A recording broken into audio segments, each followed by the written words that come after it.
Long ago, beyond the red savanna and black mountains, there stood a village called Kawara. It slept beside a winding river and a forest that never stayed silent. At night, drums echoed without hands, and the wind spoke in low voices. Elders warned the people. The forest listens. One dry season, the river shrank and animals vanished. Fires burned low. Fear entered every hut. The village king, King Zuberi, called the elders to the fire circle. They spoke of an ancient spirit named Maku, guardian of balance. He woke only when humans became greedy. That same night, a young hunter named Tano heard his name whispered from the forest. The leaves moved without wind. A deep voice said, "Come." Tano felt fear, yet his feet walked forward. The forest had chosen him. Tano was known as the strongest hunter in Kawara. His arrows never missed, but lately his heart had changed. He took more meat than needed. He sold hides for praise. Pride sat heavy on his chest. As the village suffered, Tano still ate well. Mothers watched him with quiet anger. Elders shook their heads. The drums at night grew louder.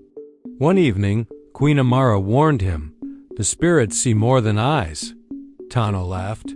"Spirits do not feed children," he said. That night, the forest called again. Trees groaned. Owls cried. Tano followed the sound deep into darkness. Fireflies formed a path. The air turned cold. Suddenly, a tall shadow rose from the earth. Eyes burned like coals. The ground trembled. "I am Mabaku," the spirit said. "Your village is sick because of hearts like yours." Baku did not strike Tano. Instead, he gave him a test. At sunrise, Tano would receive a gift. If he used it for himself, the village would fall. If he used it for others, Kawara would live. At dawn, Tano found a golden horn beside his hut. When blown, animals appeared from nowhere. Meat filled the land. The people cheered. Hunger faded, but greed whispered. Tano hid the horn. At night, he used it alone. He grew rich. His hut became large. His voice grew loud. Soon, the animals vanished again. The river dried more. Children cried. The drums turned angry. The elders felt it. The ancestors stirred. Smoke from fires twisted into warning signs. Queen Amara confronted Tano. "You were chosen to save us," she said. Tano turned away. The horn cracked in his hands. The sky darkened for days. Wind tore roofs. The forest crept closer. Spirits walked openly now.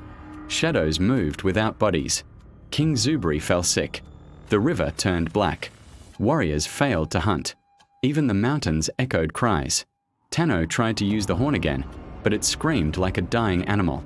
From the forest, Baku returned, larger and darker. "You chose yourself," the spirit thundered. The ground opened. Fire rose. The villagers knelt, begging. Elders called ancestors by name. Drums beat in sorrow. Tano finally felt shame. He walked into the firelight and fell before the spirit. "I was blind," he cried. "Take me, spare them." The forest fell silent. Baku raised one hand. Only sacrifice heals broken balance. Tano did not run. The spirit took Tano to the sacred mountain. There, ancestors appeared as glowing forms. They watched without anger, only truth. Baku spoke. "Your life fed your pride. Now it must feed the land."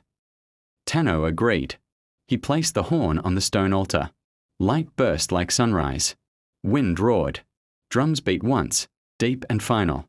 When the light faded, Tano was gone. Rain fell for the first time in months. Rivers filled. Animals returned. Crops grew fast and strong. King Zuberi healed. Children laughed again.